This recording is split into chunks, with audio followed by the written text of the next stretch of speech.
What's up guys, welcome back to my new another video. So guys, আজকে আমি আছি নানোবাড়িতে ঈশ্বরদী পাবনাতে। তো গাইস আজকে আমরা বানাবো কাবাব। তো আমাদের এখানে 6 পিস মাংস আছে, এখানে আছে আদা বাটা, রসুন বাটা, তারপর কি কি বাটা আছে আমি জানি না। এখানে মরিচ দেওয়া আছে পরিমাণ মতো। আমি ঝাল খাই না, তবুও এইসব স্পাইসি জিনিস ঝাল খাওয়া অবশ্যই চলবে। সো এখন আমরা বাগানে আছে, তো এখানে এসে টিন বের করছে, টিন বের করে আমরা এখানে কয়লা টয়লা দিয়ে পরে আমরা এখানে, তোমরা ভিডিওটাকে এনজয় করতে থাকো। Let's start.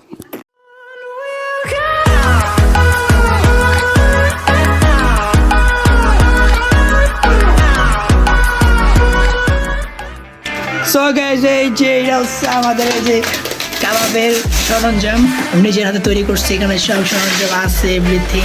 আর এই যে আমাদের দিস ইজ তাসলিম রাজ, আর এইটা হচ্ছে আমাদের ফ্যান। এখন এই ফ্যান দিয়ে আমরা বাতাস করবো, বাতাস করে ঠান্ডা আমাদের সব কিছু সরঞ্জাম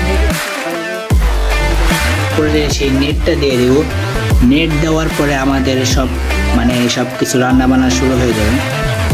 এখানে গোসটা দেখছে একদম পুরো ঝাল স্পাইসি লাগছে পুরো। আমরা প্লেসটে yes I like spicy, but আমাদের প্ল্যানটা ছিল বাগানে করবো, বাট বাগানে খুবই রোদ পড়ছে, বাইরে প্রচণ্ড গরম পড়ছে। তো আমরা বারান্দায় করছি ছোটোখাটোভাবে। তো দেখা যাক কি হয়, আশা করি খুবই মজা হবে। আমাদের এই ব্যবহৃত শুরু হয়ে গেছে, এখানে সব কিছু কাজ চলছে। আশা করি এটা খুবই স্পাইসি এবং মজাদার হবে, তাই আশা করি নাকি? হ্যাঁ,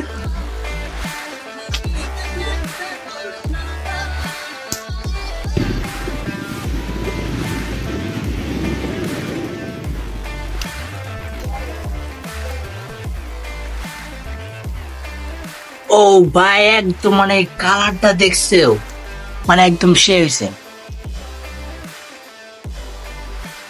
সে একটা স্মেল আসছে। তোমরা দেখতেই পেলে যে না কি কি উপকরণ লাগে, অবশ্যই তোমরা বাসায় বানাবো, অবশ্যই আশা করি খুবই ভালো হবে এটা। সো গাইস, তো আমরা এখন আমাদের সব কাজটা চলতেছে। এই যে এখানে দেখা যাচ্ছে যে পুরো একটা অস্থির একটা কালার চলে আসছে এদিকে, পুরো একটা স্পাইসি একটা কালার চলে আসছে।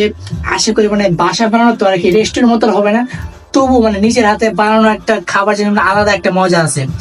তো আমরা একটু স্কিপ করে আসি, এরপরে দেখবো যে ভিডিওটা পুরো পরিচয় তোমরা দেখতে থাকো, এবার এনজয় করতে থাকো। এখন এখানে কি কি লাগছে তো আমরা একটু দেখে আসি, এখানে কি কি লাগবে এবং তোমরা কিভাবে ইজিলি এটা তোমরা বাসায় হোমমেড করতে পারবা।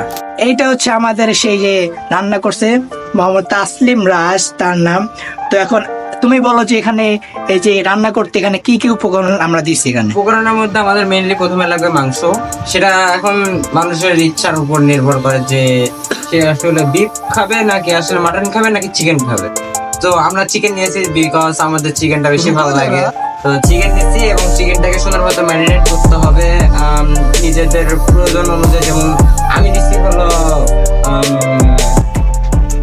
আদা বাটা, জিরা বাটা, রসুন বাটা, পেঁয়াজ বাটা এবং আমাদের স্পাইসি ফ্লেভার অলসো আমরা তার মধ্যে হলো পরিমাণ মতো একটু ঝাল দিয়ে নিছি, যেমন হলো মরিচ গুঁড়া।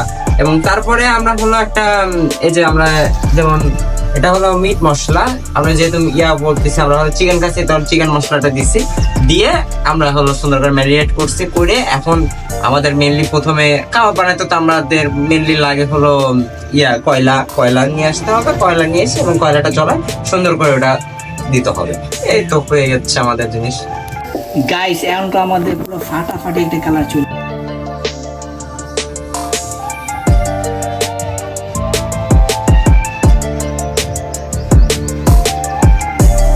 আর মাংসের উপরে হালকা করে তেলের একটু প্রলেপ দিয়ে দিচ্ছি। ওর সঙ্গে দেখছি ব্রাশ নেয়, অবশ্যই আপনার ব্রাশ থাকে, ব্রাশ দিয়ে প্রলেপ দিয়ে দিবেন, তাহলে এটা আর কি ভাজাটা বেশি পুড়ে যাবে না আর কি, জিনিসটা একটু স্পাইসি হবে। মাংসটা ভিতরে একটু কাঁচা আছে, কিন্তু উপর দিক দিয়ে এটা সিদ্ধ হয়ে গেছে। আর কিছুক্ষণ ওয়েট করলে পুরোপুরি এটা হয়ে যাবে আশা করি।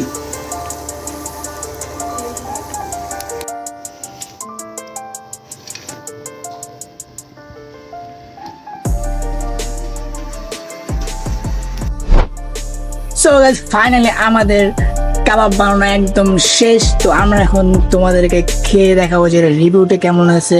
তো আমার সাথে আছে তাসলিম রাজ এবং আমাদের এই যে খাবারটা আছে। তো দেখি আমরা খাবারটা কেমন হয়েছে।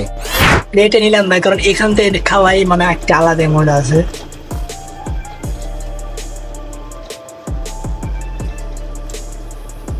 মানে অস্থির অস্থির অস্থির, oh my god, wow, মানে অস্থির একটা মানে ফ্লেভার, পুরো স্পাইসি, তারপর একটা ঝাল। নিজের হাতে রান্নার প্রেমে পড়ে গেছে।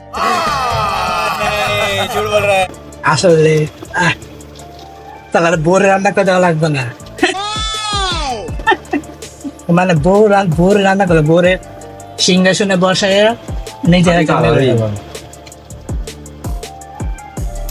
আসলে সত্যি খারাপ না, অনেকটাই ভালো হয়েছে, কারণ কোনো সস বা মিউনিস কিছু আমরা ইউজ করি নাই, শুধু সব পুরোটা স্পাইসির মতো করা হয়েছে। গ্রামটাই ন্যাচারাল পুরোপুরি। প্লেটে নিলাম না, কারণ প্লেটে নিলে ঠান্ডা হয়ে যাবে, কারণ এর উপরে মানে গরম, এখন হিট আছে, তো এটা গরম গরম খেতে আলাদা মজা। স্পাইসি যেহেতু জাস্ট ওয়াও, অবশ্যই ট্রাই করবো তোমরা। পুরো একটা উপরে যে মরিচের একটা মানে স্পাইসি জিনিসটা আছে। আর ভিডিওটা যদি ভালো থাকে অবশ্যই আমাকে সাপোর্ট করবা। তবে অনেক দিন ব্লগ ভিডিও বানাতে পারতেছি না, আশা করি তাড়াতাড়ি ব্লগ ভিডিও বানাবো, বাসা বসে বসে এসব ভিডিও আর কি বানাই। যদি ভিডিও ভালো থাকে অবশ্যই চ্যানেল সাবস্ক্রাইব করে দেবে এবং আমাকে অবশ্যই সাপোর্ট করার জন্য আমি আরও কিছু করতে পারি। তো চলো গাইজদেরকে বিদায় দিয়েছি, আল্লাহ হাফেজ।